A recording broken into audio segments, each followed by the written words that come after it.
आज के मुख्य समाचार। पालघर जिले के विरार में गरबा कार्यक्रम में नाचते हुए 35 वर्षीय व्यक्ति की मौत। सीएम शिंदे और शिवसेना के नए गुट की लोकप्रियता की पहली परीक्षा जल्द। टिटवाला रेलवे स्टेशन पर संदिग्ध यात्री के बैग की तलाशी में अनगिनत कैश और सोना। माफिया डॉन अबू सलीम और उसकी का फर्जी पासपोर्ट मामले 3 साल कारावास। गोवा से महाराष्ट्र में अवैध रूप से शराब लाए तो मकोका तहत होगी कार्रवाई। मुंबई, महाराष्ट्र के पालघर जिले के विरार कस्बे में एक गरबा कार्यक्रम में नाचते हुए 35 वर्षीय एक व्यक्ति की मौत हो गई। पुलिस ने सोमवार को यह जानकारी दी। पुलिस के एक अधिकारी ने बताया कि मनीष नरपजी सोनिग्रा शनिवार और रविवार की दरमियानी रात को विरार के ग्लोबल सिटी परिसर में गरबा कार्यक्रम में नाचते हुए गिर पड़े। मनीष को उसके पिता नरपजी सोनिग्रा 66 द्वारा अस्पताल ले जाया गया और उसे मृत घोषित कर दिया गया। पुलिस अधिकारी ने बताया कि मौत की खबर सुनते ही मनीष के पिता भी अस्पताल में गिर पड़े और उनकी मौके पर ही मौत हो गई। हालांकि अधिकारी ने पिता पुत्र की मौत के संभावित कारणों के बारे में कुछ नहीं बताया और कहा कि पोस्टमार्टम रिपोर्ट आने के बाद ही कारण पता चलेगा। पिछले कुछ दिनों से ऐसी कई खबरें आ रही हैं जहां किसी कार्यक्रम में नाचने या शिरकत करते वक्त व्यक्ति की अचानक मौत हो गई। वहीं इससे पहले शुक्रवार 30 सितंबर को गुजरात के आणंद जिले में गरबा की धुन पर नाचते वीरेंद्र सिंह राजपूत 21 की मौत हो गई थी।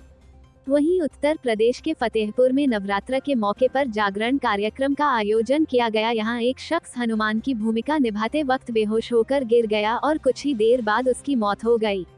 मृतक का नाम राम स्वरूप बताया जा रहा है। इस घटना का वीडियो भी सोशल मीडिया पर वायरल हो रहा है। मुंबई, महाराष्ट्र के मुख्यमंत्री एकनाथ शिंदे और शिवसेना के नए गुट की लोकप्रियता की पहली परीक्षा जल्द होने वाली है। दरअसल, आगामी 3 नवंबर को मुंबई के अंधेरी ईस्ट विधानसभा क्षेत्र का उपचुनाव है। इस सीट का प्रतिनिधित्व शिवसेना विधायक दिवंगत रमेश लटके करते थे। आगामी चुनाव को लेकर काफी गहमागहमी है, क्योंकि शिवसेना के दोनों ही धड़े पार्टी के चुनाव चिन्ह धनुष बाण पर दावा कर रहे हैं। निर्वाचन आयोग फिलहाल असली शिवसेना और चुनाव चिन्ह के आवंटन पर फैसला करने से जुड़ी याचिकाओं पर सुनवाई कर रहा है।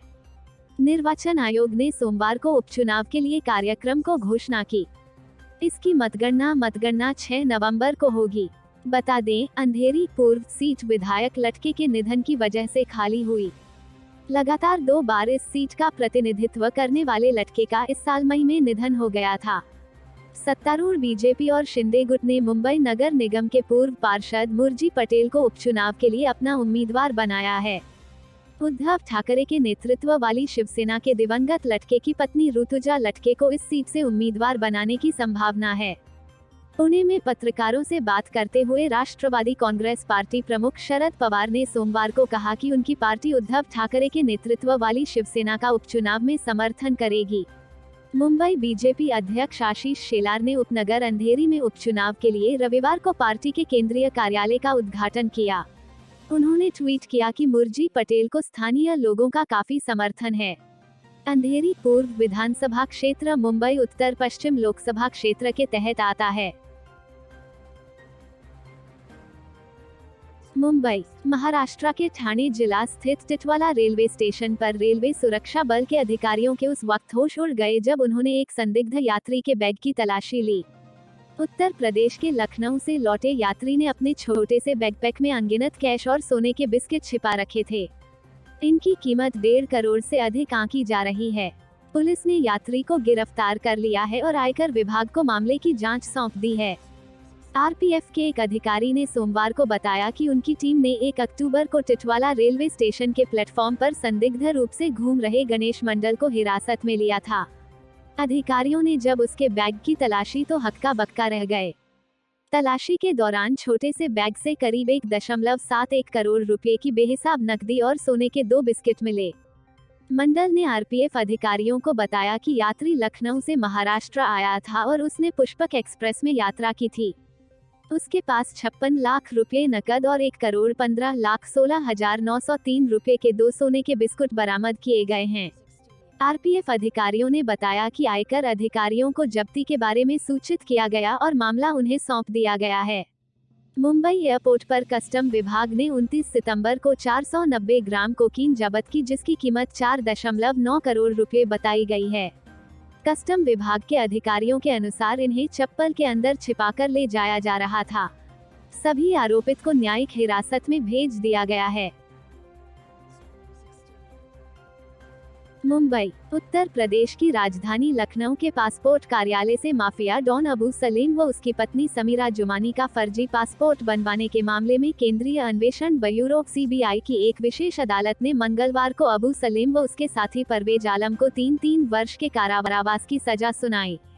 इसके साथ ही न्यायिक मजिस्ट्रेट समृद्धि मिश्रा की अदालत ने अबू सलीम पर 10,000 रुपये और परवेज आलम पर 35,000 रुपये का जुर्माना भी लगाया। अदालत ने कहा कि अभियुक्तों को दी गई सभी सजाएं साथ साथ चलेंगी और यदि उनके द्वारा कोई अवधि जेल में बिताई गई है तो वह इस सजा में समायोजित की जाएगी। सीबीआई के विशेष लोक अभियोजक द्वारा अदालत को बताया गया कि वर्ष 1993 में मुंबई बम विस्फोट के बाद जांच के दौरान यह बात सामने आई थी कि अबू सलीम ने अपनी पत्नी समीरा जुमानी व आजमगढ़ के मोहम्मद परवेज आलम के साथ मिलकर एक साजिश के तहत कपटपूर्ण तरीके से अबू सलीम व समीरा जुबानी के वास्तविक निवास व पहचान को छिपाकर पासपोर्ट बनवाया था, ताकि वह खुद को बचाने के लिए देश के बाहर भाग सके। विशेष लोक अभियोजक ने अदालत को बताया कि मोहम्मद परवेज आलम ने 15 जून 1993 को अबू सलीम व उसकी पत्नी समीरा जुमानी के लिए लखनऊ पासपोर्ट कार्यालय में आवेदन किया था। उन्होंने बताया कि इस आवेदन पत्र को परवेज आलम ने खुद भरा था। उन्होंने अदालत को बताया कि इसमें अबू सलीम अब्दुल कयूम अंसारी और समीरा जुमानी के लिए दूसरे फर्जी नाम अकील अहमद आजमी तथा सबीना आजमी के नाम से फर्जी प्रविष्टि की गई। उन्होंने कहा कि दोनों के पिता का नाम भी फर्जी भरा गया।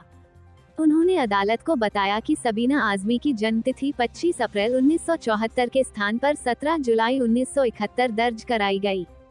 इस धोखाधड़ी की रिपोर्ट सीबीआई के विशेष कार्यबल, नई दिल्ली द्वारा 16 अक्टूबर 1997 को अबू सलीम अब्दुल कयूम अंसारी एवं अन्य के विरुद्ध दर्ज की गई थी। अदालत को बताया गया कि आवेदन फॉर्म के साथ लगाए गए फर्जी प्रपत्रों के सत्यापन के लिए सभी अभियुक्तों ने एक आपराधिक षड्यंत्र के तहत 29 जून 1993 को वरिष्ठ पुलिस अधीक्षक एसएसपी आजमगढ़ के फर्जी हस्ताक्षर से एक रिपोर्ट तैयार की, जिसे लखनऊ पासपोर्ट ऑफिस की पत्रावली में लगा दिया गया। अदालत द्वारा सजा सुनाए जाने के समय आरोपी अबू सलीम नवी मुंबई की तलोजा जेल से वीडियो कॉन्फ्रेंस के माध्यम से पेश हुआ। इस मामले में अबू सलीम जमानत पर था, लेकिन अन्य मामले में जेल में होने के कारण उसे वीडियो कॉन्फ्रेंस के माध्यम से सजा सुनाई गई। वहीं दूसरी ओर मोहम्मद परवेज आलम भौतिक रूप से अदालत में पेश हुआ और उसके द्वारा कम से कम सजा दिए जाने का अनुरोध किया गया।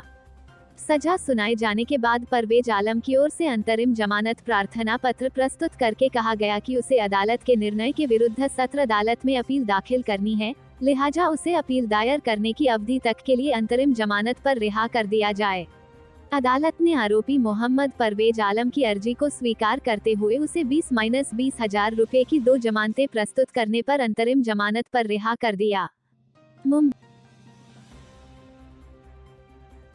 अब गोवा राज्य से महाराष्ट्र में अवैध रूप से शराब लाना महंगा पड़ सकता है, क्योंकि सरकार ऐसे लोगों पर कार्रवाई करने की फिराक में है।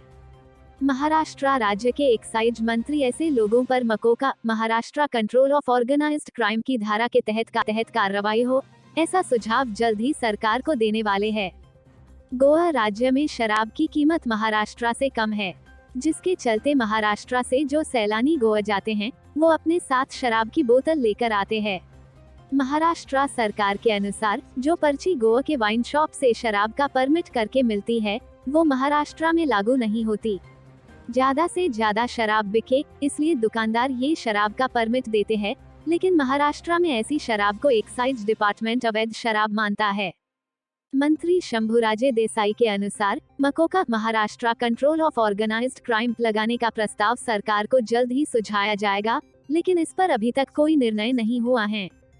लेकिन अवैध रूप से शराब की तस्करी करने वाले समूह अगर बार बार ये काम करते हुए पकड़े जाएंगे तो उन पर कार्रवाई करना अनिवार्य है। ऐसे में राज्य रेवेन्यू में आ रहे लॉस देखकर उन पर मकोका जैसा कानून लगाना चाहिए। प्रशासन का यह भी कहना है कि महाराष्ट्र में जो शराब तैयार होती है उसकी बिक्री पर इस तरह की अवैध शराब तस्करी का असर होता है। महाराष्ट्र का सिंधुदुर्ग और कोल्हापुर दोनों सीमावर्ती जिले गोवा राज्य से सटे हैं।